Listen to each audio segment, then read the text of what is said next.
जरूरी बात, अगर ये सब सच है तो फिर दुख कहाँ से आता है? वशिष्ठ जी का जवाब सरल है।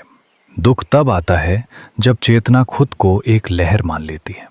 जब तुम कहते हो मैं ये नाम हूं, मैं ये शरीर हूं, मैं ये रिश्ता हूं, मैं ये काम हूं, उसी क्षण डर जन्म लेता है, क्योंकि ये सब बदलता है और जो बदलेगा उसे खोने का डर रहेगा।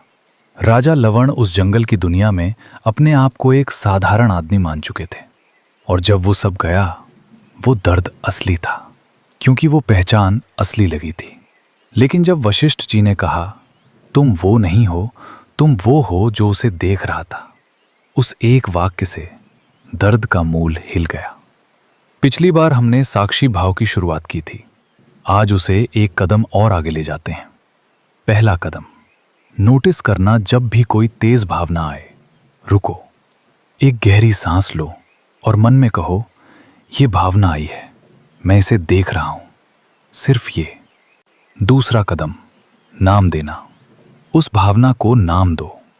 ये डर है, ये गुस्सा है, ये अकेलापन है। नाम देते ही एक अजीब चीज होती है, वो भावना थोड़ी दूर हो जाती है, जैसे अंधेरे में दीपक जले। अंधेरा गया नहीं, लेकिन अब दिख रहा है। तीसरा कदम, पूछना, फिर पूछो ये भावना किसे हो रही है, जो इसे महसूस कर रहा है वो कौन है। ये सवाल उत्तर के लिए नहीं है, ये सवाल खुद एक अभ्यास है। वशिष्ठ जी कहते हैं साक्षी भाव माया को खत्म नहीं करता, वो उसे दिखा देता है, और जो दिख जाए उसमें फंसे कैसे रहोगे।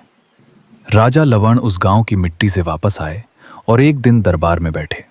सब कुछ वैसा ही था, मंत्री वही, सैनिक वही, सिंहासन वही, लेकिन राजा पहले जैसे नहीं थे। उनसे किसी ने पूछा, महाराज आप बदल गए हैं, क्या हुआ? राजा लवण मुस्कुराए और बोले, मैंने एक जीवन में सब कुछ पाया और सब कुछ खोया, और फिर भी मैं यहां था, तो अब मुझे पता है मैं क्या हूं। वो राजा थे, लेकिन अब सिर्फ राजा नहीं थे, वो साक्षी थे, जो राज्य भी देख सकते थे और उस राज्य के जाने को भी, बिना हिले। वशिष्ठ जी राम से कहते हैं, हे राम, तुम वो नहीं हो जो जन्मा, तुम वो नहीं हो जो मरेगा, तुम वो चेतना हो जिसमें ये सब हो रहा है।